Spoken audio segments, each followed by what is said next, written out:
hope everything's going well for you. It's actually night here, and I know that by the time you get this, it's going to be morning because I'm going to post it for about 4:30 or so in the morning. But I'm sitting here with my tea as usual, thinking about what I could share with you. I got this cup here from the Amish Trading Post in Missouri. It was kind of a fun place to go. Lots of unique items. I picked this one up to remember the trip by. The funny thing is that I looked on the bottom after I took the price tag off, and it's made in China from the Amish Trading Post. Anyways, I thought that was kind of funny. But I got my Earl Grey in here, my little Earle. I like Earl Grey. It's good stuff. And it's funny because now that I think about it, I'm playing my M-21 Steve Earle. So this is Earle too. This is a really neat Martin. It's got great sound. I got a hi-fi pickup in it, and it's going out to this little practice amp here. And of course I'm picking up my voice from a microphone down here.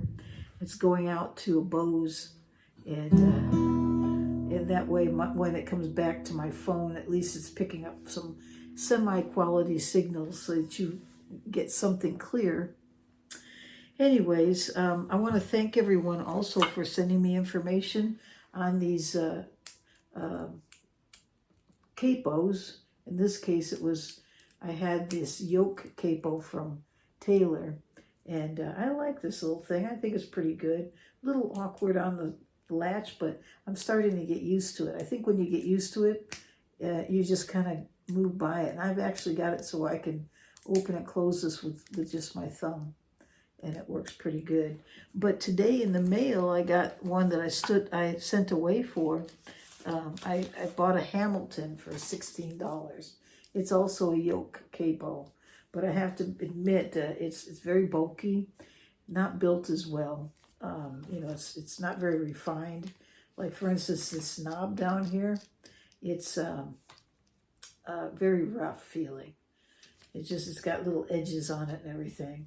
And when you open this one, basically it's just the latch. All it is it doesn't come off very easily. It's just there's a little notch on this, and you just snap it into place into like a little hook area that they open right there. You just push it and it goes in. That's it. I guess you have to push down to get it off, but it's very, very awkward. So I would say out of the two, just looking at them, this is very heavy, bulky, not built as well. Also, the latch doesn't work very easy. I'd say that this is actually a step up. But when you look inside here, those are metal. Those little dots, they're holding this pad on. I'd be very concerned when the pad starts, wearing out and pressing down, that you'll have metal against your neck. So I'd watch that with this particular capo. But $16. I put it on my guitar. It does work. I won't show you here now, but it does work. So anyways, let's move on. I don't want to take too much time with that, but thank you for your responses on that. And okay, so let's see. Today I'm going to do a little blues riff, I think. And it might get a little bit complex, but if you work at it or find alternative things to do to make up for what you can't do right now, I think it'll be helpful to you. And it's going to start out with E7th, and I think everybody knows E7th. I like to use hammer-ons sometimes. Do you know hammer-on when you play a string and then you hammer down on it? See that? It's called a hammer-on. Okay? In this case, I'm hammering on there's two fingers that you press down for an E7th chord, right? There's the chord chart. Well, instead of just playing it like that, just pluck the strings. You see?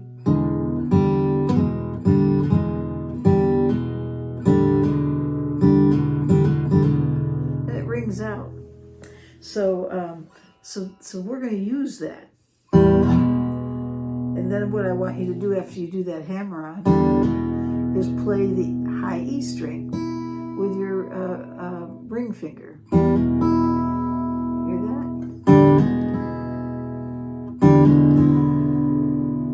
Okay, so now that you've got that part, I want you to move up.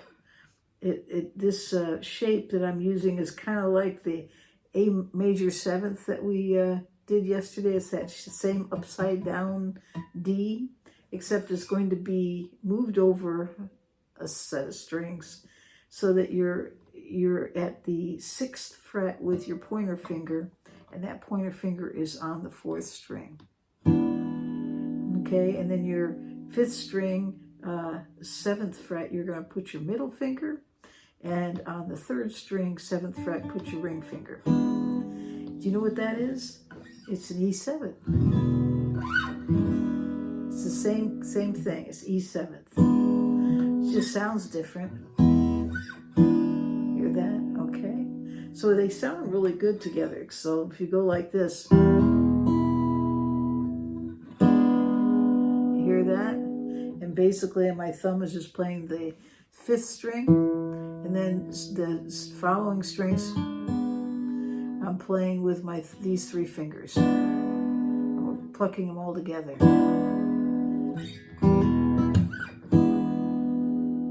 Okay, all right, so we got that part. So practice it. Do that thing. Okay, get that E7th in there. Okay, all right, so where do we go with next? Well, we're going to go to an A chord. You could do the A chord, or you could just play the A chord in the F shape at the 5th fret. Okay, but what I'm going to ask you to do is a little more difficult. I want you to bar that 5th fret and then hammer on that E7th shape that you did up here. Except you're using your middle finger and your ring finger. See that? So your thumb will be behind everything. This finger is going to clamp down, so you've made like a clamp right behind the fret, and you're kind of rolled back a little bit. Okay, and then you just. Okay, all right. So let's hear how that sounds. Do that, and you notice I'm plucking 2 strings with just these fingers, the 3rd and the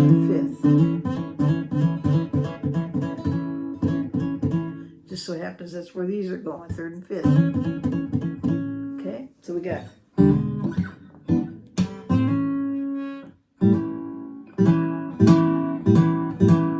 I suppose if you can't do the bar, you could do this. It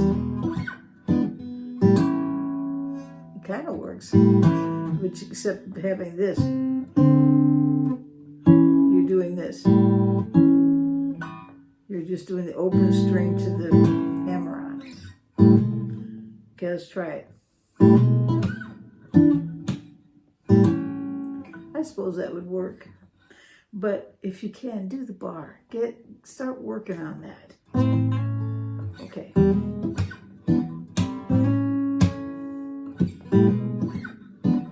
Okay, so that's where we've gotten so far. All right. Now the next chord is called the D9th. Okay, and the D9th is well, you're going to put your pointer finger at the 4th fret, 4th string. There it is right there, right? Then take your middle finger and go to the 5th fret and the 5th string. And then take your ring finger, put it in the 3rd string, 5th fret, and your pinky, 2nd string, 5th fret. And you're just playing strings 5 through 2. Okay? Again, this is a let me tell you an easier way to get to this chord. Remember we did the E7th here using this upside down D? We'll do that same shape here, only you're going to move back so that your pointer finger's on the 4th fret. And then just take your pinky finger and lay it alongside on the 5th fret, 2nd string. Okay, so that way you can see how it looks. Okay? So let's hear what we have so far.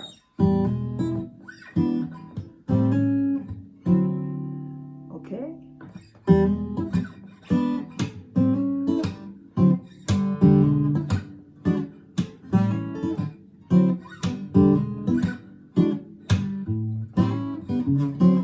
Okay?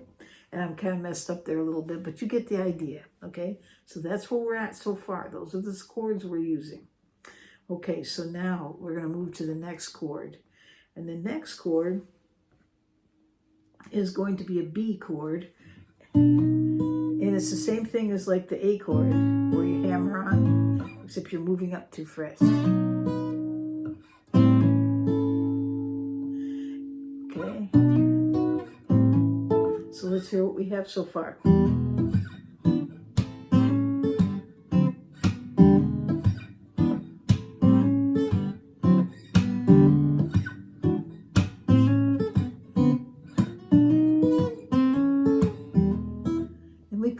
Just like that, or we could add a little bit more to it. Okay, that I ended it with E7th again, right, just to make it fast and easy for you. But let's look at a different ending.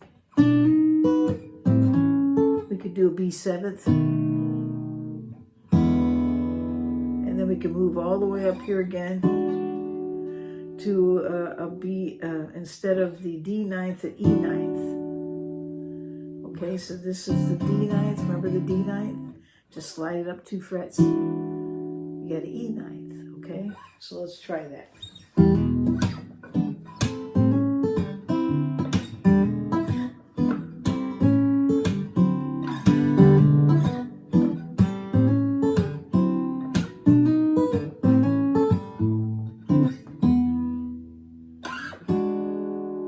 I messed it up because I went to the D9th instead of the B9th.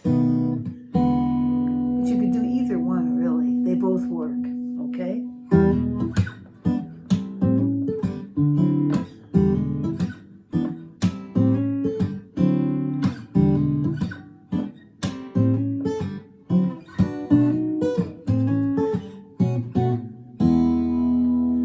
All right, there we go. All right, so I'm going to leave that with you and let you work it out. And I'll put the chord charts out there and, you know, change them around a little bit. If you can't do a bar, then try making that shape of the F chord for the A, and you move up 2 frets, you'll get your B that way too. That's one way you could do it, or you could do it the way where you just do an open string.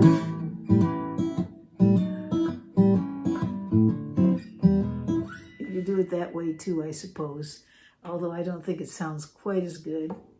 And you know, those types of chords, you can play around them, you know, notes as well, melodies and things, but I'm just showing you the chords right now to kind of give you a base so that you can jump off of that and do all kinds of things. And those shapes, explore a little bit with them, because that D9th, moving it up there, sounds really good too when you're playing the blues.